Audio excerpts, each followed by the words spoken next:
well as the hot topics of the day, either political or business.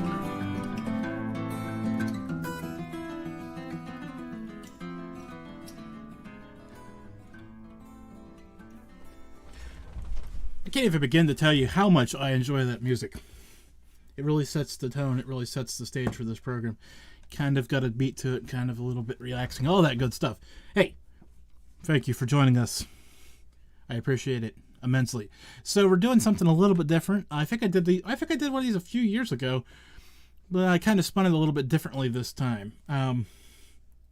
Doing live calls about Christmas. Now, okay, if you don't celebrate Christmas, and I know there's a bunch of you out there who don't, that's fine. Tonight we're going to change it. You can either tell me a good Christmas story or a good gift-giving story or a good gift-receiving story or something in the spirit of the season. Right? We understand the rules here. We're just kind of playing open-ended here a little bit. For those viewers who are watching on Facebook, DLive, YouTube, Periscope before it disappears, and where's the other one? Twitch. Good to see you all this evening. Of course, you're not seeing me this evening. You're all a little bummed out, I'm sure, about not seeing my unshaved face and my wild hair tonight. I am sharing the Christmas photos, the decoration pictures that I've got. We'll get back to that in a little bit when I decide. I've got the list of people who's entered here. Got a few folks entering. That's great. I appreciate each one of them. So that's what we're up to tonight. We're just going to have a little fun in the name of the season. Gets a little heavier around here at times. We kind of lose track of the spirit of giving and goodwill. And, especially in today's climate, it seems there's a lot going on where we could use a breath of something. I don't want to say positive, but I'm going to say positive because there's a lot that is trying to divide us right now. And I think a little good news, a little reminder of what makes us connected. At the end of the day, we're all humans, and we should all love each other minus our differences, or in spite of our differences. I don't know how I want to word that, but it's time we start to remember that no matter how much we disagree with somebody on whatever issue it may be, we're still humans at the end of the day. We all still breathe the same. We all still feel the same. We all still have a lot of stuff going on that nobody else even knows either. That's the other thing that gets me sometimes. It's easy to sit around on social media and say you're the worst host ever, you're that, you're this, you're that, or any other site that you may want to look at. But at the end of the day, the person reading that on the other end is still just a person like you. Now, I see it often. Comments that the person wouldn't say to your face, but they say on social media. So we're just taking a breath and a respite from all of that. And I'm sure somewhere on social media right now somebody's tearing me up because I'm trying to be soft. No, sir, I'm not trying to be soft. I'm just trying to remind you that there's a greater good. And the sooner we all start to remember the greater good, the better off we will be. Don't mean to be on a soapbox, but what else do I have to do? So you can call into the program.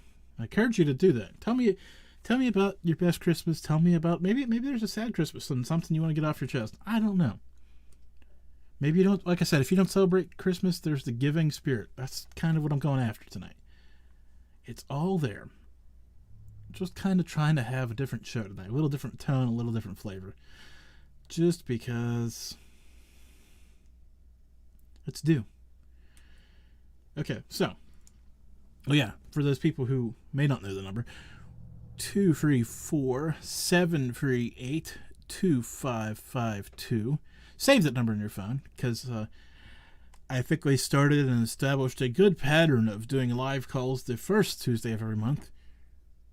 So I think I'm going to continue that for 2021, unless somebody out there wildly objects. Now, there's a bunch of guests out there who want to be on this program desperately that I'm sure are objecting.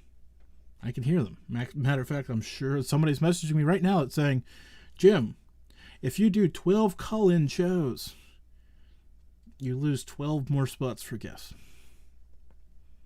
I'm sure. I am sure there's somebody out there thinking that. And you know what? I'd rather talk to you, my listeners, and connect. There'll be plenty of time to sell books and talk about websites and theories and what's going on with the world. But there's only a few chances that I get to connect with you guys. And that is the important thing. Now, through the years of doing this show, boy, I look at the clock and I see 2020 tells me something big's coming. 2021 will be 10 years of doing this program. Absolutely ridiculous. Right? 10 years, 500 shows coming up probably at this current pace. Of course, God forbid I take a night off once in a while. We're looking at March for 500, right? Big number. Don't have a clue what I'm doing yet, so don't even ask. I have some ideas, but I mean, my problem is my ideas are too big. Okay, but back to where I was going. Right? Through the years, this show has been a great gift to me. Now, like I said, if you want to call in, please call in, because where I'm headed, I'm not sure anybody wants to listen to. But we're going to go there for right now, because that's what we're doing right now. The show has been a great gift to me. Not trying to get... Welcome to the Malliard Report. May I ask how you're doing tonight? Hello, Duckmaster. This is the Germantown runner, Dave. Dave, first and foremost, thank you for the pictures. Oh, you're welcome. So how are you doing? Ho, ho, ho! I'm doing really well. Hey, calm down. Watch the language. There's children listening to this program. God, I hope there isn't. Exactly. Merry Christmas to you and to your audience, and happy holidays to all the others who don't celebrate Christmas. So it is the most wonderful time of the year.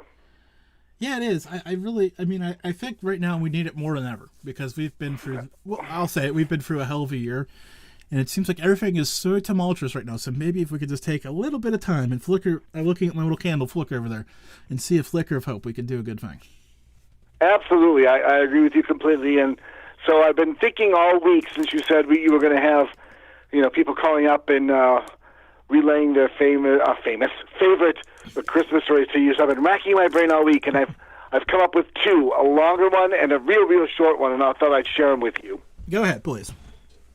Okay, so when I was a little boy living with my family in downtown Chicago, Illinois, just outside of the Loop on the near north side, my relatives, who I was very, very close to, uncles and aunts, who were my godparents, moved out into the suburbs.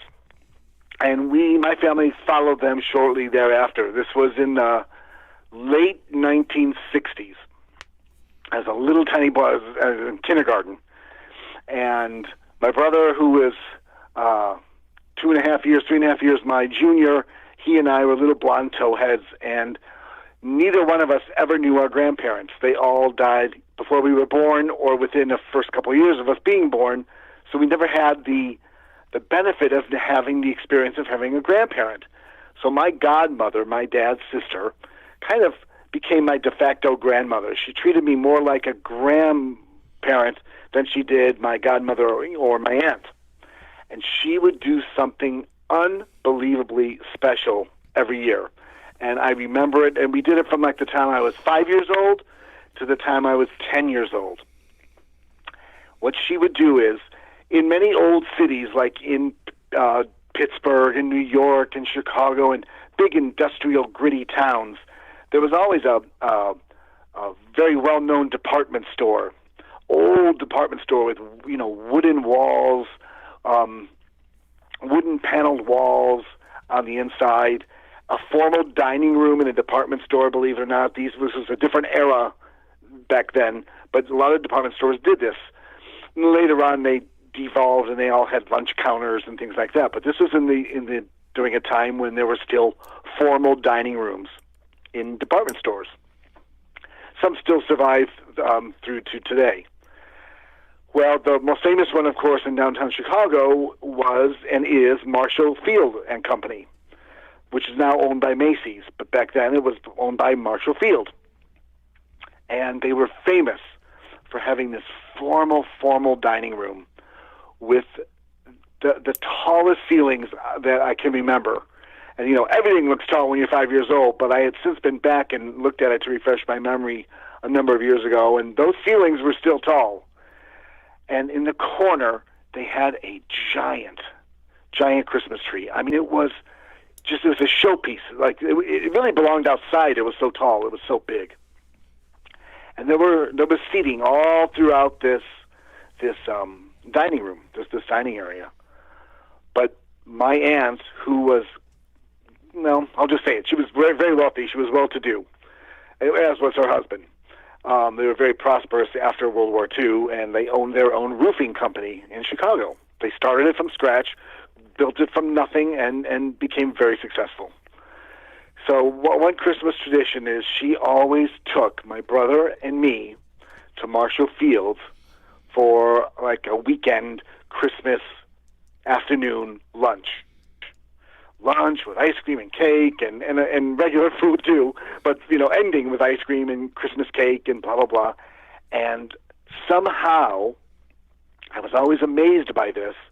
Somehow, we always got the table closest to the big Christmas tree every single year, and I was just amazed by all of this. I said, how can we be so lucky year after year? And my aunt, she would just say, "Oh, just lucky, I guess.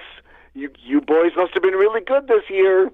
And we were just beaming because it was more than just a restaurant. It was magical to us. You couldn't stop staring at this tree, especially when you're 5, 6, 7 years old. And we did this every year for a good, half a decade, 5 years. And when I got older and we didn't go anymore we didn't make that trip any longer. We were getting in junior high and middle school and high school, and it's just, you grow out of it and you move, you do different things. Still close as ever with my godmother, but we just didn't do that particular annual trip any longer. We did other things, snow sledding and all this stuff. I asked her once, I said, "Auntie Edna," yes, I had an Aunt Edna, just like Chase's National Lampoon Vacation, but we never put her on the roof, I promise. The roof of the car. So I said, "Auntie Edna, how did we get so lucky?" This is when I was older. How did we get so lucky to always get that table? And she looked at me and she said, "Well, I'll tell you a little secret." And she reached over to her pocketbook and she lifted it up in my face and jiggled it back and forth. Jingle, jingle, jingle, jingle, jingle.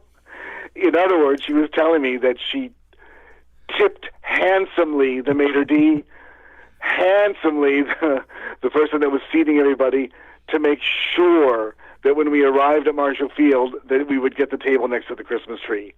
She basically paid the guy off and tipped him handsomely for the for the privilege of being able to sit under that tree. Not that we kicked anybody else out that had that reservation, that they always remembered that she had called for the reservation and that it was going to be by that table. And she always made sure that it was going to happen with a little extra, in the guy's Christmas stocking. But it was like something out of a Macaulay Culkin movie or something out of a Jimmy Stewart movie, this whole magical time. I remember it with great affection and just a great, I guess it's what's that song? It's a watercolor memory for me. It's etched into my being, and I remember to this day, and I can tell the story as I just did with great detail. And it means a lot to me. Yeah, obviously, it made an impact on you. Especially... Oh, hugely. Yeah. It was so special. So my other story, because I don't want to hog the lines, because this is the favorite time of the year, and I hope lots of people will call in. I encourage all the ducks in the duck pond to call in with their holiday story. But here's a real short one. When my daughter was 5 years old, that would have been about 20 years ago, when she was 5 years old, we were at my mom's house here in suburban Washington, D.C., and in the mountains of Maryland. And it was a cold winter night, and we were here for Christmas Eve, and we returned on Christmas Day as well. But we were here for Christmas Eve the night before for, a little dinner and, fun times. And I said to my daughter, she was 5, she was in kindergarten, I said, I think we should go out onto the front porch and look up in the sky. We'll put our jackets on, and we'll just take 2 or 3 minutes, and let's go out there and look. Because I think if we get lucky enough, and if we let our eyes adjust, we will either see or hear Santa Claus going over the house. And she knew that I worked in space, and that I was a space journalist and all this stuff. So I was always taking her out to look at the moon, or through my telescope, or to spot satellites that are moving in the sky. We would try to find them, or the space station, or whatever. So what I had done is I had hidden a loose jingle bell in my pocket. And we went out for a while, and we just stood, and it was very quiet, and it was cold. No snow on the ground, but it was cold. And I reached into my pocket, and I started jingling the bell. And her eyes lit up like my eyes lit up, 30 years prior in that big Chicago restaurant. Her eyes just got as wide, pie-eyed, wide eyes, and she's looking up. She goes, I hear him, I hear Santa Claus. And I jingled the bell, and then I slowly made it get softer and softer. This is still in my pocket. I didn't take it out. I hid it from her, and then it just faded away, and it stopped. I said, wow, we got to get inside and tell Nana. That's my mom, Grandma. We got to get inside and tell Nana what we just heard. And it just made her Christmas. And we talk about it even to this day.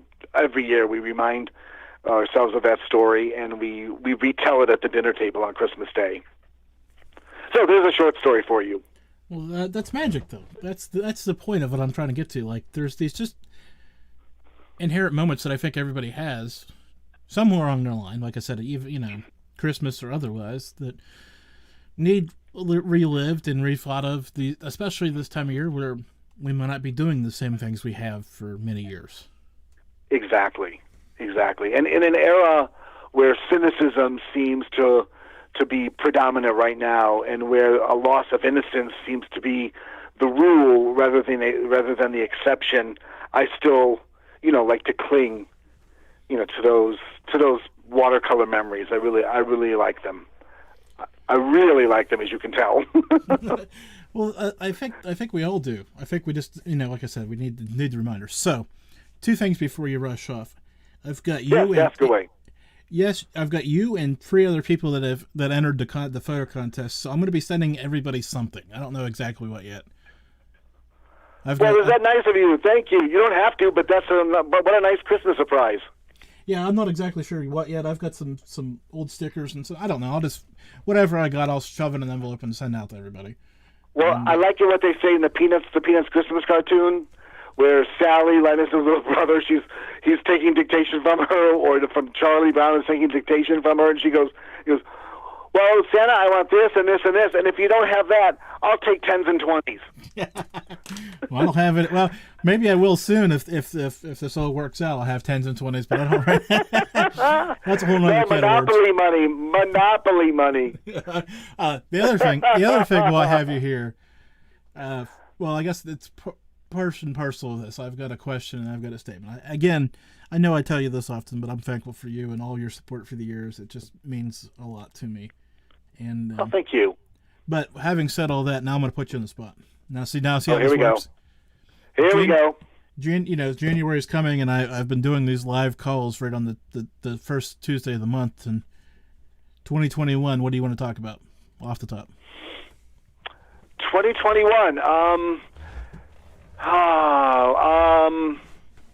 I think that 2021, the emphasis should be on more positive things. Changes in the air. We have changes in Washington. Hopefully, changes with this virus and all of these these therapies that are out, all these shots that are out now. The vaccines? I'm drawing a blank here with the word vaccine. We have multiple vaccines. Hopefully, good times are coming back, and hopefully, accentuating the positive. If we look at my field specifically, there is so much excitement, so much momentum and speed happening right now in the aerospace community. What's going on with everything from the private sector, Elon Musk and Jeff Bezos with their private sector companies, all the way through NASA with all the Moon and Mars projects that are really moving forward at a rapid pace now. There's a lot with which we should be excited,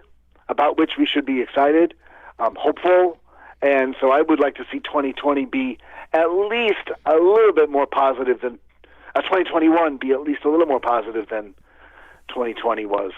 It was a rough one. Yeah, but I think every once in a while, like through all of this, I've come to realize that every once in a while, we've grown. I mean, I'm 36 years old, right? And we've done things the same way every year, for ad nauseam, right? Ever since, like, I mean, there was the 9/11 thing, but we bounced back from that pretty quick, right? We started doing the same things. We may have had more flags at these events, but pretty much doing the same things that we had been doing, right? Yeah, you're correct. So I think we needed, we needed this moment to realize what really is important and how to better do things that maybe we've been, I think we all take, these, I'm going to say it. It's going to get me in trouble with some people that listen to this show that I know. Stupid meetings, right? We've all been there. We've all been through them. Now that we're doing it via Zoom, I mean, it cuts the time in half because you don't have to travel, at least half. Yeah, it really does. I think there's a silver lining once we get out of this. I think we'll understand and value the time that we get to spend with each other way more than we did before. Yeah, I totally agree, and I think that some topics. Do you want me to discuss some topics, kind of back of the envelope thinking of mine? Yeah. That I'm thinking. I think that a deep dive into Bitcoin and alternative digital currencies is a great topic. I think medical advances and what we'll see in 2021 in terms of not only the vaccine and coronavirus, but all the other things that are happening with eyesight and hearing and artificial intelligence and spinal cord injuries and things that you would have thought would be 10, 15 years away are now 2 or 3 years away, are 1 and 2 years away. So I think that's really kind of an interesting, fun, hopeful topic. Again, my field, aerospace, there's a never-ending slog of interesting and fun news headlines there to do deep dives on. So, I mean, those are three just behind the energy, new energies and, new automobile technology, a show or two on cars and what's going on in the automotive industry. I think that would be really fun without being Pollyanna. Like, I don't want your audience to think I'm saying that we should only talk about happy talk and rainbows and unicorns. I'm not saying that, but there are a lot of interesting kind of current event topics that also kind of are really positive right now. We're mired in so much negativity right now. There's a really kind of fun stuff out there that I think you could devote lots of shows to over the next year. Oh yeah, and I obviously the other stuff's still going to be floating around. I agree. Somebody told me I should talk about AI and the deep fakes and all that fun stuff too. I mean, I guess deep fakes aren't fun, but I mean, there's a lot but they're fascinating. Yeah, there's a lot of new technology coming. So I had this moment the other day. I was talking to a potential guest, right? And they're all kind of cool coming on. Hey, they say to me, "Hey, send me a couple of your shows that I'll just listen to and see how it goes." And I went, "Sure." And then I had a moment. Which couple do I send them? Right, exactly. How do you choose? And then I sat down a few hours later, and I'm like, I need to do the top 5 from 2020, right? Just most recent stuff. And I realized that's going to be a task too. Because when I look at it, I think of like Dr. Goldman, who was just on point and blew my mind in the second half of that show when we started talking about tablets and pain for children, let alone the vaccine stuff. And then I go back and I think of Bob Levine and Chef Ghoul, and I'm like, and those are the three that just jumped to the top of my mind off the top. And then I started looking at the guests, and of course you can't help but think about the time that I put Whitley Strieber on hold with George Norrie on the phone. I mean, that's pretty impressive. Was unbelievable. That was epic. No, really, that was an epic show. I said, wow, has he got balls? I mean, how often does that happen? Nowhere. Oh, I mean, that was great. That was awesome. So, I mean, that's 4 right there that are right on the top of my head. And I know when I look at the list, there's 5 more that jump off that I'm splitting hairs to try to figure out number 5. Oh, yeah, absolutely. Absolutely. Let alone. And John Carmen, of course. Yeah, John. I mean, just so many. Oh, he's my favorite. just so many great people through the course of the year. And I hate when those kind of, I thought about it. I'm like, as much as I hate those lists, but man. Yeah, exactly. Well, and now that we've come out of a rough political year, not only in the United States, but in some other countries as well, it would be nice to take a turn, and you've been doing it lately, and so I want to commend you for that, to take a turn back toward, without doing it at 100%, back toward some fun paranormal topics. I think that's appreciated by your base, your core, and so I think that's a good thing. A little more paranormal since we're not in a political year. I think that would be fun. And the advancements, especially with this new wave of paranormal television that's going on right now. It seems to have, it ebbs and flows. We seem to be in a flow right now, where there's, so many shows now again. New shows, new angles, tactics, blah, blah, blah. So I just brought up the page and I was looking down the list. And see, I forgot two of my favorite shows for the year, which was Ben Carey, the musician from Vegas. Oh, yeah. And all that stuff. And Brad Meltzer and Josh Mintz, which was just a great show. Oh, that was tremendous. And anytime you can get a historian on, and a historian author like Brad Meltzer, for me, just personally for me, that's a grand slam. Because they're so interesting. Historians are so interesting. Meltzer, Dr. Corsi, all of them were so good on the show. Yeah, so like I said, I'm just kind of stuck on the who I'm going to put that up. But we'll figure that out. That's my problem, I guess. Exactly. Exactly. Well, listen, I want to wish all of your listeners a very, very Merry Christmas, Happy Holidays, and a prosperous and healthy, inside and out, healthy New Year. Thank you, good sir, and thank you again. And so be looking forward to my email. I'll get your address and figure out what I have to send. I've got a bunch of stuff squirreled away that I've made through the years that I've, just in case. So we'll get it figured out. Oh, how much fun. Well, just, don't stress yourself out. When it happens, it happens. Yeah, well, it'll happen. All right, good sir. Hey. Awesome. All right, everybody call in now. I'm releasing the line. Call in. Thank you. Okay, bye. That's the legendary Germantown runner on this. What do they call him? My producer is what I've called him. So I love Germantown runner. If you guys didn't. Okay, no, Everett. I'm not talking about that tonight. Positive things. We're giving gifts tonight. Sorry, I almost said it. Everett's trying to lay traps. Tell you what, it's all good though. So there's a lot of little things, right? Now, I'm thinking, okay, so you can call in at any point now. So please feel free to. 234-738-2552. Keep that number. Like I said, we're going to be doing call-in shows at the top of every month, the first Tuesday. If you're out there in podcast land who listen to these call-in shows and haven't ever had the opportunity to call in, call in. Now, if you're listening to this show because you're in the UK or in Australia or wherever else in the world you may be, you could write me a note and I'd read it on air and I'd reply to you. So don't worry. These shows are meant to be interactive, or you can join the Deck Pond chat room. Like I said, I just was reading Everett's comments. These shows are exclusively interaction between me and you. Just me and you. Don't worry about everybody else. Who cares? We're having a good time, me and you. That's what this show boils down to. That is the point. Okay, so I'm sitting here trying to think of the best gift I've ever been given. Right? That's a hard one, because as I look around the room, I see a bunch of stuff that I've been giving, and a lot of different things, and a lot of different places, and a lot of different times in my life. I mean, right?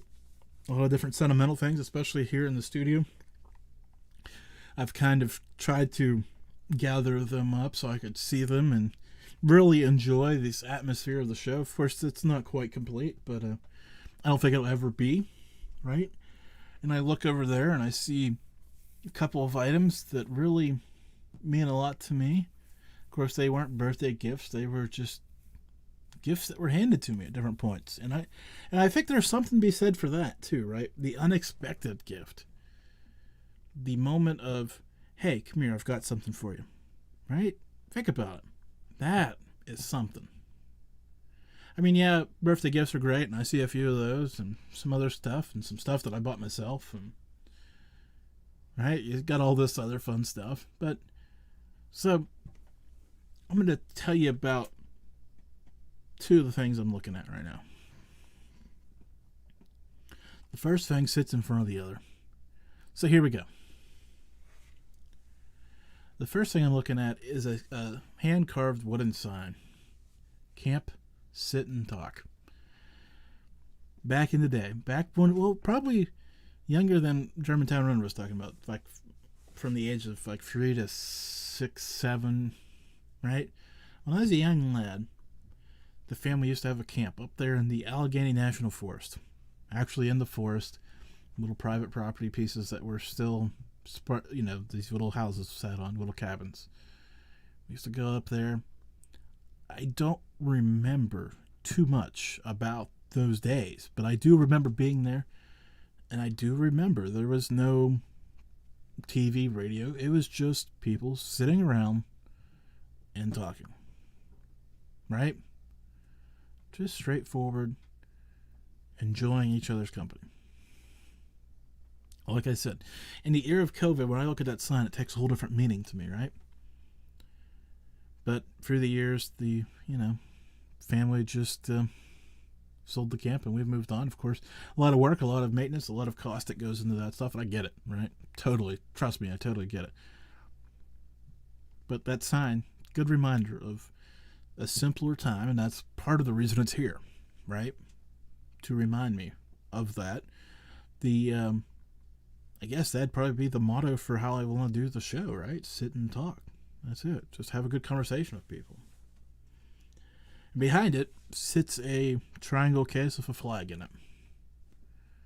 And that had been tucked away for 60 years or so from a family member who got it from a family member who the story will remain close to me, but it's definitely a difficult thing to look at.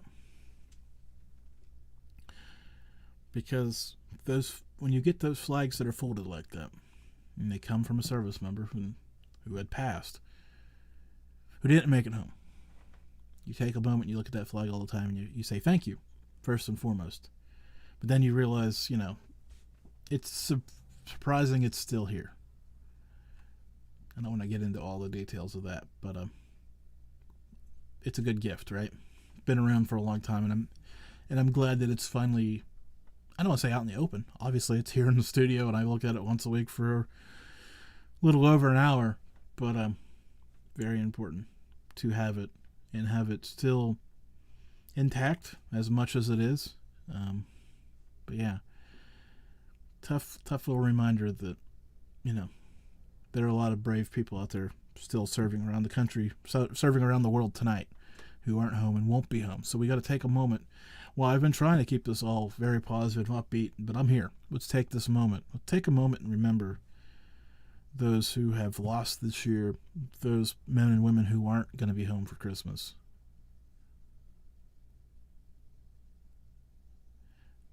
Yeah, it's an uncomfortable moment, but let's remember them, because that's what we should do. And,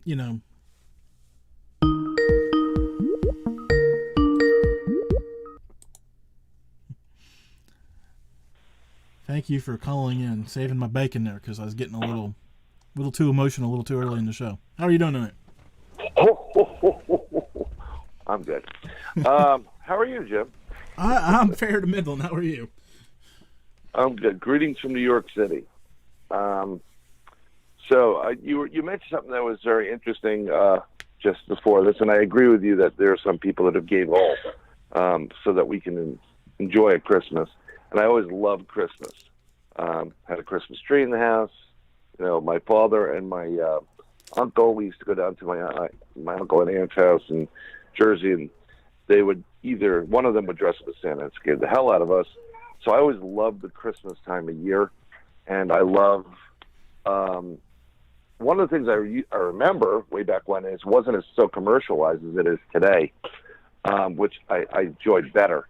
And I looked forward to the Sears catalog, and I know I'm maybe dating myself here, folks. No, I used to get them, so you're not dating yourself that much. Yeah. Well, I mean, like that was the thing to have, you know, like that was like a mammoth manual of like everything you can get. And you know, that was as close to being in a toy store for a while. Because we when we grew up, we weren't wealthy at all. We were working class. We you know, and we lived in a small place. So I always remember those times. It was very happy. I'm not too thrilled with the commercialization now, but I still love that. This about this time of year, that's a little bit magical. But you were talking about, you know, one of the best gifts you've gotten, okay? And I want to, if you got a moment, I will tell you about my best gift I've ever received. I used to work on Wall Street, and I was working at one bank, and the bank was Credit Suisse First Boston. And I was working on the trading floor for a couple of years. And you got to understand, where I was seated, I overlooked a couple of different trading floors. We're talking about hundreds of people there, you know, sitting there. And one lady there, her name was Kathy, she came up, and there was a couple of kids that were dying in a hospital. So she got a list of some of the kids that were dying from multiple ailments or whatever was going on, and boys and girls, and what they wanted for the holidays. So I started, you know, of course I picked one of each initially the first year, and I got a little upset because here I am at a sea of people that are making multi-million-dollar bonuses, and they don't have the time for these kids who are dying. So what I started to do was I started to give gifts to more than one or two children. I would buy a gift in the name of my mother, in the name of my father, in the name of my two other brothers and their girlfriends, each, you know, and I never got to see the child open the gift whatsoever. And that wasn't the point. But I know in my heart that when these children opened up that doll that they wanted, that electronics toy that they wanted, for just that brief moment, their life, which is full of crap at that point, got magical. And I think that is the greatest gift I've ever received without even receiving it. So I'm not one of those guys that wants to preach like you are. I'm not preachy, but I think if people who are listening here, especially this is very hard times for everybody, and I'm not telling you what to do with your money, but I think maybe people should go out and maybe find people that are having that tough luck, that hard time. Maybe some of these children that are going through cancer or whatever, that don't have the resources that some other people have as far as family, and just buy them a gift. You're not going to see them. And it's not just like, oh, let's just give it a Toys for Tots. There's plenty of organizations out there that says, and they'll tell you the child's name, they'll tell you who, you know, what's wrong with them, what they're dying from. You know, so these are real children. And for one brief second, you will do so much good that I think it's important that you should. And that's, I think, the greatest gift I had. I know it's a little bit, you know, on a you know, downer side, but I think we miss that brings back the point of this holiday. Besides the fact that it's the birth of, you know, Jesus Christ and what have you, it's the fact of goodwill towards man, or men, if you want. I'm not getting into he said, she said, or pronouns at this point. But I think it's an important factor that we really need to start putting back into play. Yeah, that's kind of the driving. I mean, I'm not trying to get preachy either, Mr. Bowden. I'm just trying to remind people that we all got to take a moment and think, man, you know, as unsatisfying as this year's been, we are all still pretty well off, even if we don't realize it, right? It doesn't have to be in the bank account, right? We're all right. loved, Well, and we're all part of help. something bigger, right? Well, yeah, it does, but I mean, obviously, you know, there's that moment you could write a card or a letter to somebody and make their day, because there are plenty of people out there who don't get the outside interaction at all. So, Oh yeah, and it's I don't know, something I've been toying around. Look, right now we're just chugging along, just like everybody else. We know plenty of people that were very close to the family that have succumbed to this virus. I'm not denying that there's a virus out there, but of course these people had really major underlying ailments, and it didn't help. I mean, it was just the straw that broke the camel's back. And I'm thankful for us being, this, it drives you crazy having everybody, because I have a small apartment. I mean, some of you people have houses. You can go someplace. You can go to your basement, I don't have a basement. I'm on top of an apartment building, surrounded by women. I feel like I'm, at the Alamo. I mean, it's just really, it gets bad. And I think we need to start using this as more than a moment. You don't have to just do it during Christmas. You can do it during other holidays, or just do it anytime. People don't just die during Christmas or aren't sick during Christmas. And that's I like that end of what the holiday is. It's not what you get; it's the thought that counts. Yeah, and I'm thinking of a quick story that happened. That was before Thanksgiving, so that tells you how long ago that was. We were out shopping, and there's that moment. There's always these moments, right, where you're trying to get out of your car, and the person beside you is trying to get in, or vice versa. And, right. So my wife's tried to get out, and this guy's trying to get in, so he lets her get out, and they have this probably, I don't know, 5-minute conversation. He's an older gentleman, right? You could just tell. Right. At least I could, from being the outsider watching this conversation unfold. I didn't, I talked to her about, she didn't kind of feel this way, but I did. That, right. He is, because he isn't going to these restaurants and all these other things that he'd probably normally do because of all this other stuff, and have these little conversations with the waitress or whoever, that probably made his day. This little, how are you, nice day we're having, type of conversation. It's very interesting. I've been, I walk around outside. I tell my kids to take the mask off, especially if they wear like a chin diaper. Take off the chin diaper. You don't need it. We need it when you go in certain places. But one thing I definitely did find is the people who would be considered senior in our country are desperate for conversation. And you're right. It's wonderful when they're just so happy just to have a conversation with people. This is one of the worst things that happened from this experience we're going through, is people just stop talking to people. And I'm not talking about Zoom meetings. That's not even talking to people. Anything electronic like that, you're missing out on the intimacy of the actual meeting. And I've been in tons of those meetings, and I think Chris wrote, yeah, they do suck. 99% of them are not even needed. That's the other thing that I'm telling you. That's what I'm trying to come out of this, right? We need to be better about these. Right. And I think it's really, really, my wife hates me because I can talk to anybody, and I do. It's just, I'm a cordial person, that's what it is. And my wife's like, everywhere we go, you meet somebody, you're talking for half an hour. And I'm like, well, that's one less person that wants to kill us, honey. That's how I look at it. It's like, why are you always nice to these people? I'm like, because when the guy whips out the shotgun, he's going to go, no, you said hello to me today. And the next guy next to me is going to get it. It's partial logic and survival skills, mind you. But you know what? We missed communication, and the worst part about this whole experience is people just sit in front of the idiot box. Read a book.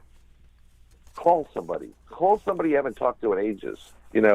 I have aunts and I have an aunt and uncle, that the same ones I used to go to and during the holidays, and we call them all the time. Because my own cousins don't call their parents that much, It's just, hi, how are you? How's it going? Checking in, and it makes their day. One day, people, are going to be just as old as your seniors today. And let me tell you, you're going to wish someone called, just to see how you were. So that's it. Just remember the Christmas spirit. So speaking of read a book, perfect segue because I forgot to do this off the top. Nick Redfern's coming back on the last Tuesday in June. He's got Tuesday in June. Tuesday in January? Tuesday in January. The last Tuesday in January to talk about the Rendlesham Forest UFO conspiracy. Big banner at it. Not again. Hey, don't be ruining my promo, dude. I love Nick. No, you know what? There's certain things that drive me nuts in this whole entire thing. I think it's great. It's a great coup, and he definitely knows what, he definitely talks about it, and he's a researcher as far as an author standpoint. A lot of these people are researchers as far as being authors are concerned, but they're not really boots on the ground guys, which is different ballgame. But yeah, that should be actually a very interesting show. Are you going to do video with him or just regular? Just video, just regular audio because I haven't got too fancy yet. Well, I see a lot of people doing the video, and I guess there are methods now that make it easier and everybody understands them. I just kind of like having the person more relaxed. Yeah. Oh, I get it. I'm actually supposed to be doing something, and every time I use StreamYard or whatever, I got to find a backdrop, because I'm like right now my podcasting or anything I do is out of my kitchen, it's not a nice kitchen. So I've got a grievance to file with StreamYard. Okay. You know what it is? They owe me some royalties for the duck. No, they're using it isn't my duck per se. They're using your duck, huh? Yeah, they paid for the extended license shit. So, I still say, and I think Dave, you'll agree with me. You should get a Duck You shirt, and or get ducked every Tuesday at 9. Yeah, I've got some ideas. Pound. I got some ideas for some t-shirts. They're coming. Just a lot of. You know how it is. A lot of ideas. Yeah, a lot of ideas. Very little currency. Oh, I know how it is. But there's ways of getting it done. So currency, execution. I want it to be. There's a lot of things. But yeah. Yep. So hey, Merry Christmas to you and yours. Be safe out there in these crazy times. Look forward to hearing from you. You got it.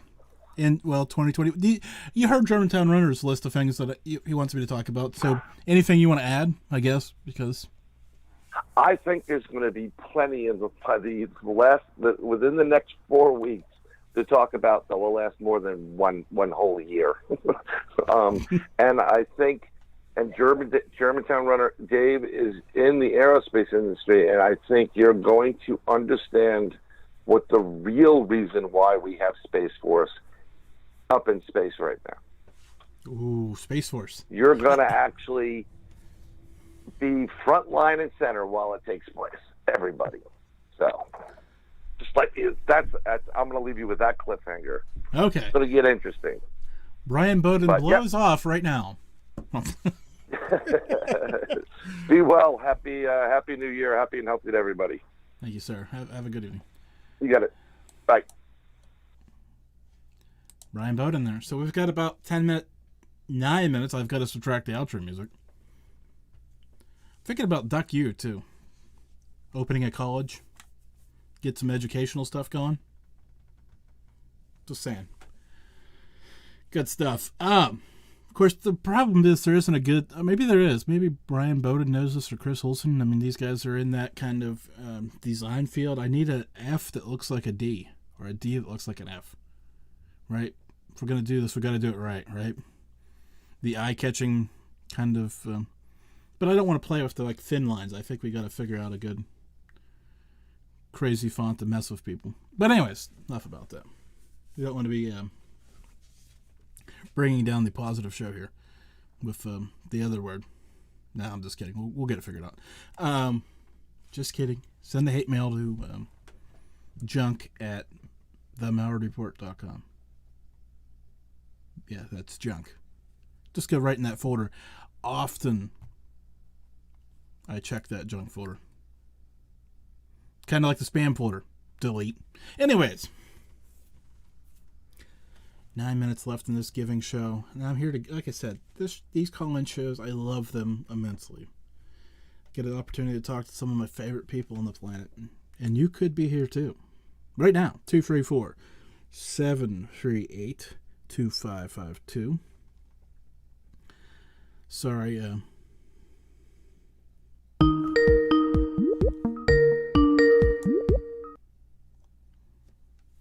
look what we have here. How's it going, eh? It is going pretty good. How are you doing? I'm good. How are you doing? I'm doing, what do they tell Brian? Fair to middling, I think is the answer I've been using. Welcome to the program. You finally have made it. Thank you. Finally made it. So your full hour is coming in 2021. I don't know exactly when, but we'll get it one way or the other. Sure. That's fine. Sure. I know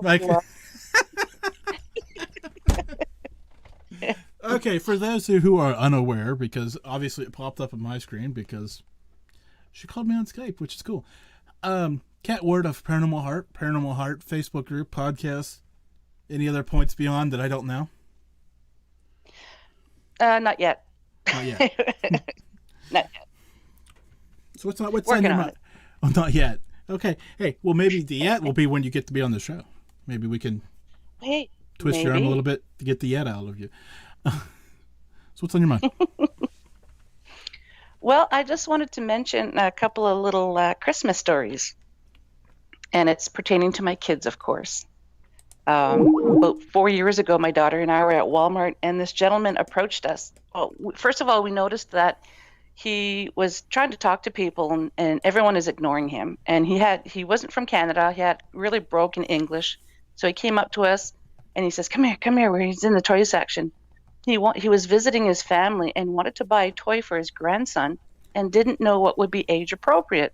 So my daughter showed him what would the toy be. I can't remember what it was now. So he shows us the Canadian money that he had in his pocket and wanted to know if he had enough money. Well, he didn't factor in the tax. So my daughter, he was missing like $4 and some odd cents or $3 or something like that. So she gives him a $5 bill and says, here, now you have enough. And he wanted to find out how he could pay her back. But she says, no, it's okay. It's for you. He thought that was the best thing ever that anyone has ever done. Like he was almost crying. He was hugging us, and I can't remember what country he was from, but he says, you come visit your family now. It's like, oh my God, that's so sweet. But I thought that was really nice. That is really nice. And so, do I have to tell this story? You have another story, so I don't have to tell this one I'm thinking about telling? Okay. I have one more. Okay, good. Okay. So a couple nights ago, I went to the liquor store, and my son and his girlfriend were waiting in the car. And when I came out, I was putting my stuff in the trunk, and all of a sudden I hear this noise. So I close the trunk and I look up, and the gentleman right in front of my car just came out of the liquor store himself, fell. His purchase went flying, shattered on the ground. My son jumps out of the car to go see if he's okay. I go see if he's okay, and two other people. So he's not getting up, and I thought, oh no. So I'm asking him, are you okay? And he's like, not really. I said, are you hurt? He goes, yeah, I'm hurt. He says, I have a bad hip to begin with, and he landed on his hip. So my son literally gives him a hand to help him up. So I go inside to say, hey, gentleman just fell outside your store here. You might want to get somebody out there. So by the time we got back outside, well, he had come in the little, he came in through the doors, and he was sitting on the windowsill. And all the woman who was working there was asking was, do you need a chair? Do you need a chair? And I looked at her, and I finally looked at him. I said, are you hurt? Is there someone you need us to call? He says, my daughters are outside. They're very worried. They're teenagers. They didn't even want to come in. So I said, well, do you need us to call an ambulance? Like, are you okay? And he's like, well, no. Yes, I'm fine. He kept lying. He's like, I'm fine. I knew he wasn't, but I said, you don't want us to call an ambulance? He refused, and he still had his receipt in his hand. So I told the woman, I said, there's his receipt. There's broken glass all outside. You might want to sort that out before somebody hurts themselves. So she says, oh, okay, what did you order or whatever? And so she went to get it, and I knew there wasn't anything else that I could do. So I just looked at him. I said, are you sure you're okay? And he says, yes. I said, well, okay, take care of yourself. And he just looked at me and said to myself and my son, he says, thank you very much for caring. And I thought, holy Hannah, has no one ever been nice to you? Like, the guy just fell. It just blew me away, and especially it's Christmas time. Yeah, like I said, there's a lot that's needed in the world right now, and that's kind of why I wanted to get these stories out tonight. Yeah. I mean, there are some good deeds that are being done, but, we always seem to focus on the negatives. Yeah, way too much, especially in the last year. So I've got 2 minutes left, so I'll tell you the story.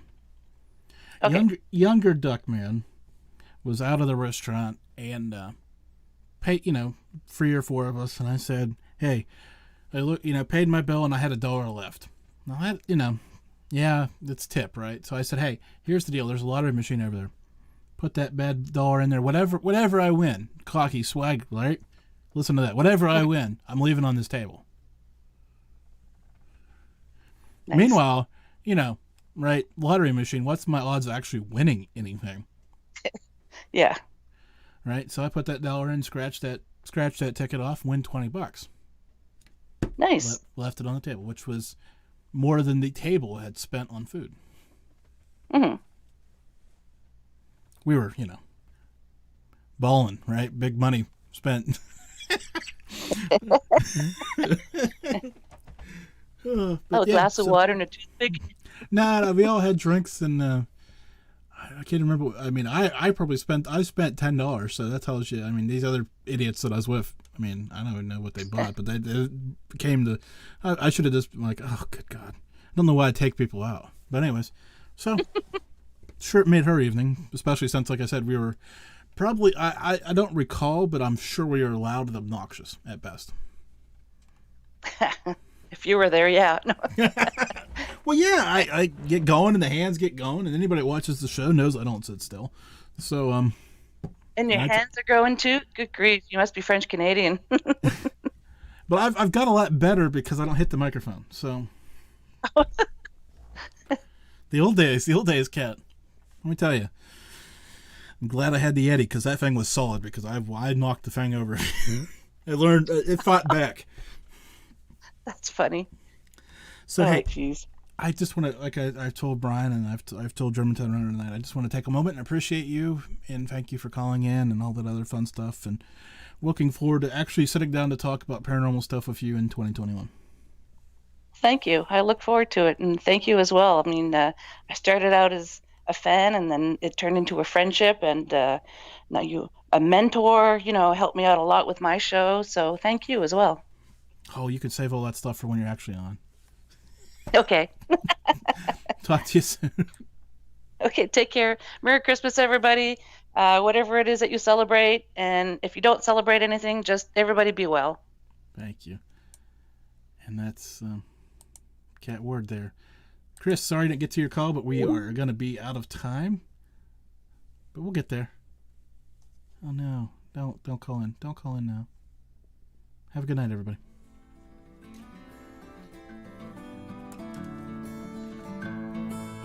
Thank you for listening to this episode of the Malliard Report. Stay tuned for details on saving money at the Duck Pond Shop. I hope you enjoyed this report.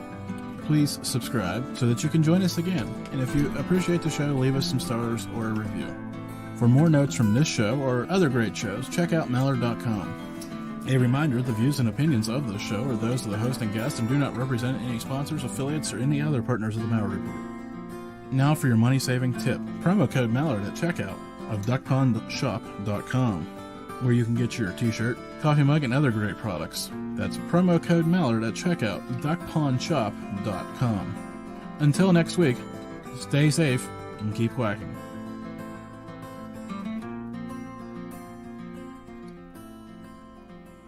Merry Christmas, everybody.